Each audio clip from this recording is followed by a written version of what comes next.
Hi everybody, so here we go. Iron Harvest, my first impressions review. And it's important to realise at this point that I haven't finished the game.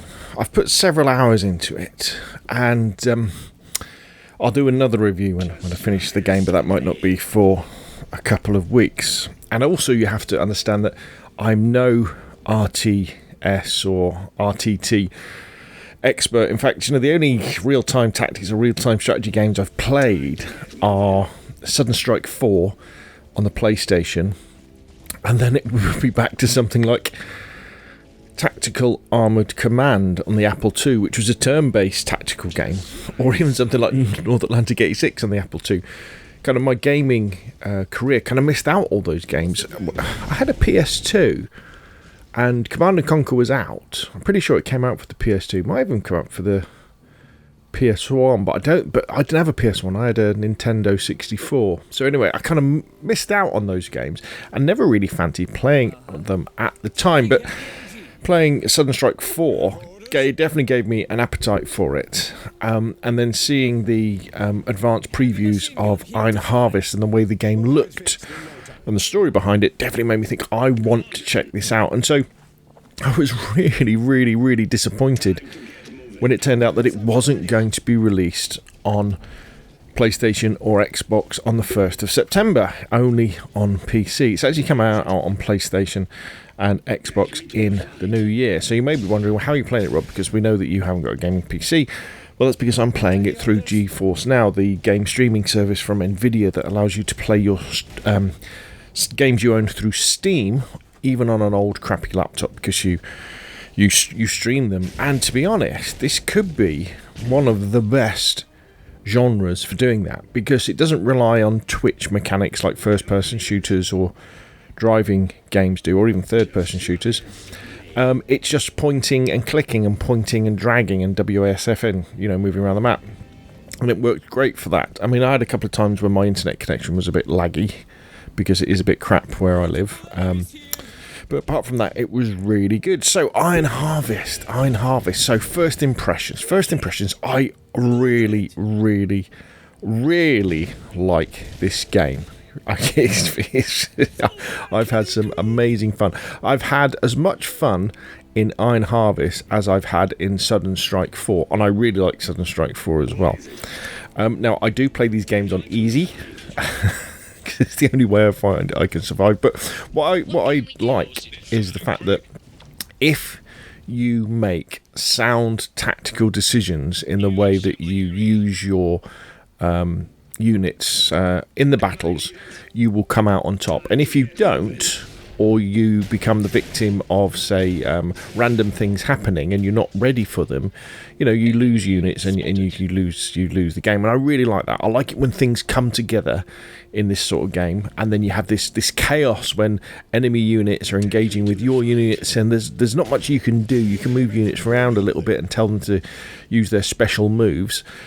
But apart from that, you've just got to kind of hope that the tactical position that you've set up, or the strategic position with the units you've put together for that particular engagement, are going to work. And when they do, it's like, oh wow, that was brilliant. And so let's go back. Let's take a step back and talk a bit about Iron Harvest. So Iron Harvest is set in this fictional European universe set just after the First World War.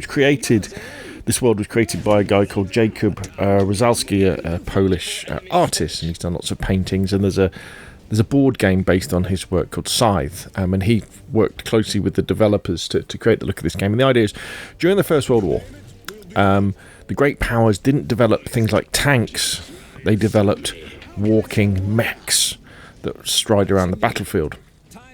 And then when the First World War ended, just like in our world, things weren't completely sorted out. And so in 1920, you then had the kind of war starting up again. And there's three factions at the moment in the game. There's Poliana, which has been occupied, and then you've got the Russviets, which is Russia, which isn't communist, and then you have Saxony, which I guess is the Germans. And within the game itself, you have the campaign, you have multiplayer, you have skirmish mode as well, where we can play against the AI. And cooperative, I think cooperative campaign is coming, and cooperative challenges are coming as well. But as you can see from the gameplay, it's a kind of is isometric the right word? So you're looking down at the battlefield from a slight angle, and you can really zoom in and you can spin the camera around. It's really quite cool what you can do. You won't see much of it in the video, and you're in charge of a number of units. And more like a traditional real-time strategy game, a traditional RTS. In some of the levels, say when you're playing skirmish mode, in some of the campaign levels, you have to not only command your units on the battlefield, but you also have to create them as well. So you have to build headquarters, you have to build a barracks for soldiers, and you have to build a workshop that creates mechs. And then you have to go out and you have to gather resources by capturing things like iron ore mines or oil pumps, or resources that are sort of scattered around the map, including destroyed mechs. And that then enables you to then do stuff, to build mechs, and then to go out and engage the enemy and deny them the battlefield. And the look of the game is really cool. They've done a lot of work with the graphics, giving it this 1920 plus world look. The mechs aren't science fiction mech. They look like lots of them. They look like World War tanks on legs. Some of them. It's not like they're Flash Gordon. It's not like looking to the future. These are mechs of their time.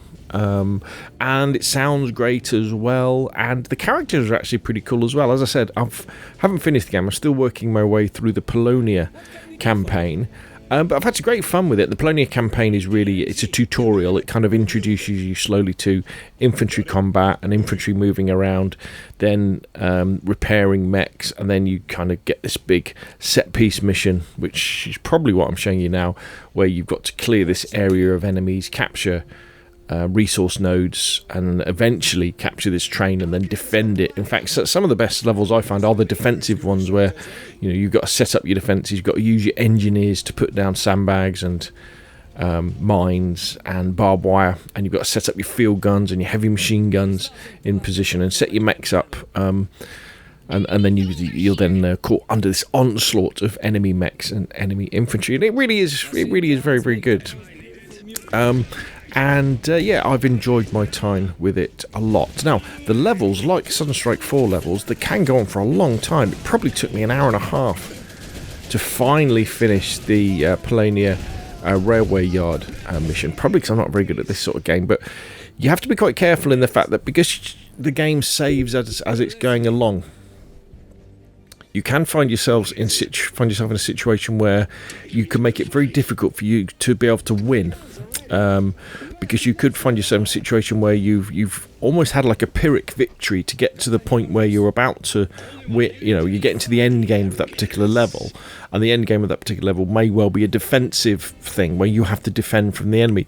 But because you've lost so many of your units to get to that point, you haven't got enough to really successfully defend yourself. So just like Sunstrike 4, and I guess lots of RTSs in general, it often pays, and you often get the most fun out of, especially campaign levels, when you replay them, when you kind of know what's going to be happening and you can prepare for it. You know that if you move to this part of the map, there'll be a counterattack from this other part of the map. So then you can set up things like your field guns and your heavy machine guns and your mines to blunt that counterattack. And I also like the fact that this game rewards kind of a slow and steady approach as well. You can't just create like a death ball of like a bunch of mechs and a bunch of infantry and charge through the enemy, because your infantry will just get massacred by flamethrowers. Your mechs will be taken down by field guns. It works best if you use something like a hero unit to go ahead to scout out, so you know where the enemies are. Then you engage the enemies with your field guns at long range. Maybe use a faster moving mech to get around the back of it. One of the coolest things actually is when you get attacked by like a heavy mech, a dangerous mech, and you kind of get all your infantry to retreat, to get out of the way so they don't just get slaughtered, and you'll engage that mech with two of your mechs, and you're frantically clicking around them so that your mechs are on either side of the enemy, so it's always exposing its weaker rear armour to one of your mechs, and then you can take it out. You can sort of double team it, to coin a phrase, and then retreats, and it really does also reward the fact that if you get yourself into trouble and you are outnumbered, you can retreat back to your base, or you retreat back to a safer place. You use your engineers to repair your mechs. You get some more soldiers. You maybe pick up some of the weapons that are lying around the battlefields to make your riflemen more effective. You could give them machine guns or anti-mech cannons, or they could become engineers, that sort of stuff. And then you proceed onwards that way. And so my first impressions of Iron Harvest, really good, even though I'm playing it through Geforce now. Now if you look at it and you think actually it's a little bit expensive, check out cdkeys.com. Because I picked up my copy of Iron Harvest, I think the day after it came out, for like £31 with the key off those guys, and it works fine. I think there's two versions of it. You can get the normal version and the deluxe version. However, Iron Harvest, it was born out of a Kickstarter project, and everything that the developers want to put in the game isn't in the game now. I mentioned things like the cooperative campaign, but they have promised it will be coming. And I think that as people play Iron Harvest, and more people pick it up when it goes on sale on Steam and stuff like that, it's going to have a really strong community. And I think we're going to be looking, hopefully, that this game is going to have very, very long legs, and the developer will add more missions, add more DLCs. I'd love to see, the British faction come into it as well. I'm not quite. Maybe we would have mechs based around ships or something like that would then come into it. But there we go. So Iron Harvest, first impressions review, really great fun, really good to play. Highly recommend it. If you're looking at the story and you're looking at the gameplay and think, I wouldn't mind having a go at this, even if you, like me, you're a real noob when it comes to RTSs. Honestly, that Polonia campaign, it drops you in really at the shallow end and holds your hand through everything from just moving around the map, targeting enemies, using cover, till eventually getting into your maps, and then getting into your mechs. And then when you get a little bit more confident, you can just dive straight into skirmish and just lose a few skirmish matches, but they kind of teach you a little bit more about fighting and resource management, that sort of stuff. But very, very pleased with Iron Harvest. We'll be playing it lots more. I'm going to be trying to bring content to the channel. It's a bit weird because the levels kind of go on for so long. The videos would be like over an hour long in some cases, but hey, I don't know, we'll have to see. So very, very good. Enjoyed it a lot, and it's highly recommended from me. Anyway, put your questions and comments down below. If you enjoyed the video, hit like. If you want to see more of the same, press subscribe, and of course I'll see you again soon.